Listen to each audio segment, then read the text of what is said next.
Bismillahirrahmanirrahim. Assalamualaikum warahmatullahi wabarakatuh. Saya Safina Andani, NIM 1914-145 dari jurusan Ekonomi Syariah semester 6, UIN Sultan Maulana Hasanuddin Banten. Video ini dibuat untuk memenuhi tugas UTS mata kuliah Manajemen Sumber Daya Insani dengan dosen pengampu Bapak Dr. Saiful Bahri, SAG MM.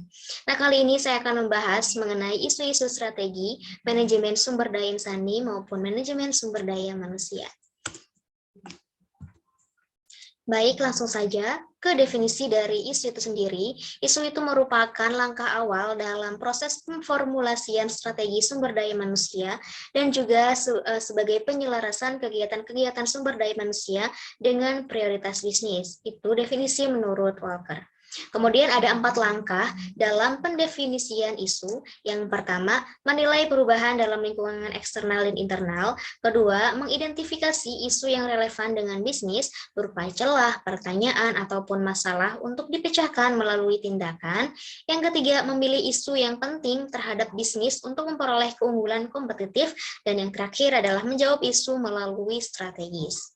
Tetapi ada cara yang paling umum ataupun cara yang biasa sering dilakukan oleh orang banyak untuk mendefinisikan isu itu adalah dengan cara menilai perubahan yang diharapkan terjadi, yaitu baik dari perubahan internal maupun eksternal yang ingin dicapai oleh manajemen atau yang tengah terjadi sebagai hasil dari kekuatan-kekuatan yang tidak dapat dikendalikan. Nah, itu dia definisi dari isu tersendiri.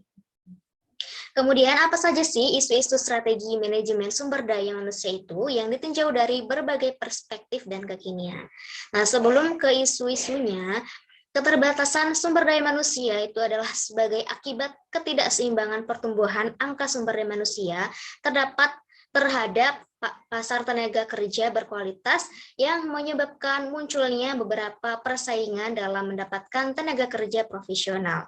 Perusahaan selayaknya tidak takut mengeluarkan sejumlah biaya untuk mendapatkan tenaga profesional guna memenuhi tuntutan organisasi. Nah, maka dari itu muncul berbagai isu strategis tentang SDM dan hubungannya dengan keterbatasan SDM itu sendiri. Nah, adapun isu strategis yang sering menjadi perbincangan dalam pengelolaan SDM yang profesional diantaranya yang pertama itu adalah terbatasnya sumber daya manusia dengan skill tertentu. Nah, tidak bisa dipungkiri bahwa semakin hari populasi sumber daya manusia itu semakin besar. Namun, apakah sumber daya semua manusia itu berkualitas? Jawabannya ya belum tentu, karena hanya beberapa orang ataupun segelintir orang saja di antara mereka yang benar-benar sesuai dengan skill ataupun sesuai dengan kriteria yang diperlukan oleh perusahaan.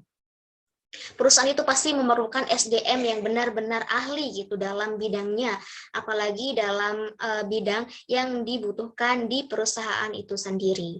Nah, hal itu membuat suatu perusahaan harus bersaing dengan yang lainnya, dengan perusahaan yang lain demi mendapatkan SDM yang memang mumpuni dan yang sesuai dengan keinginan perusahaan kita itu.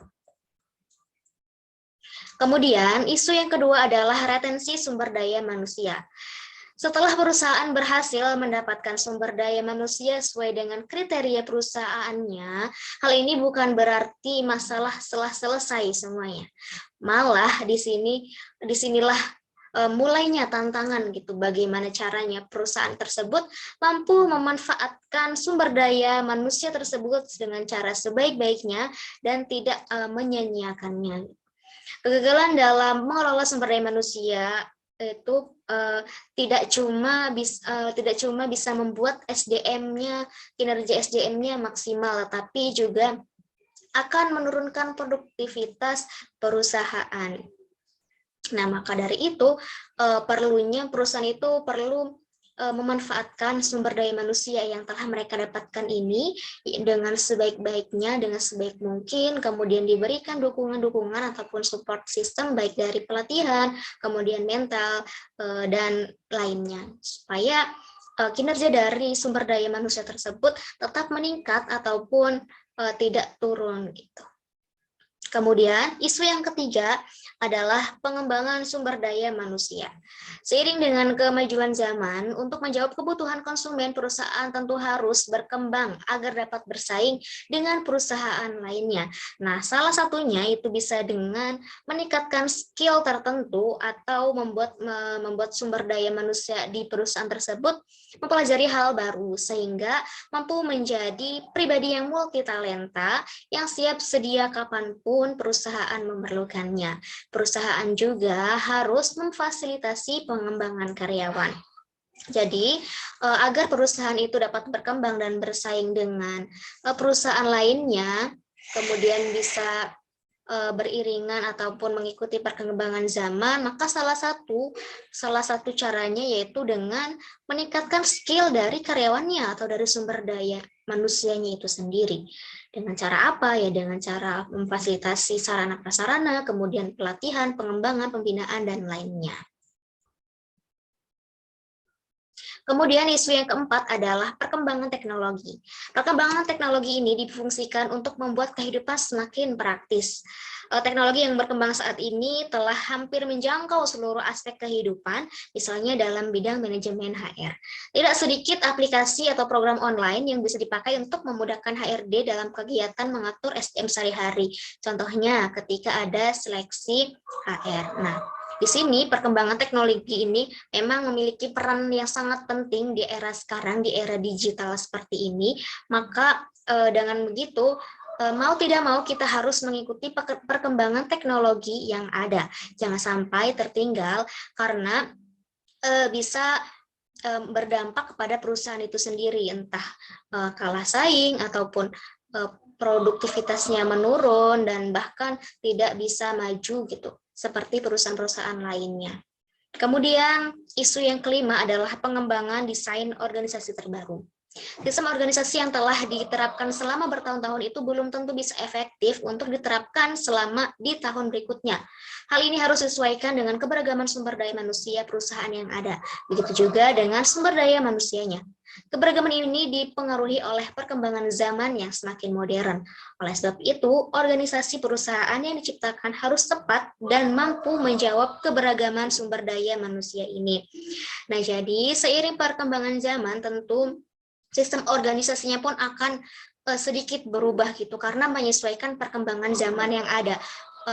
Karena belum tentu ketika kita menetapkan sebuah sistem organisasi gitu bisa dipakai untuk 2 tahun ataupun 5 tahun ke depan gitu. Karena kan zaman ini semakin berubah gitu. Zaman semakin berkembang dan banyak perbedaan-perbedaan yang terjadi gitu. Jadi kita harus bisa menyesuaikan dan kita juga harus bisa beradaptasi terhadap perkembangan zaman yang ada. Kemudian menurut Walker ada beberapa hal yang perlu dilakukan eksekutif MSDM dalam mengelola jenis organisasi baru ini, yaitu dengan cara apa sih? Yang pertama, MSDM harus memfokuskan dirinya pada beberapa isu kunci. Nah, isu kunci itu adalah perencanaan yang matang. Gitu.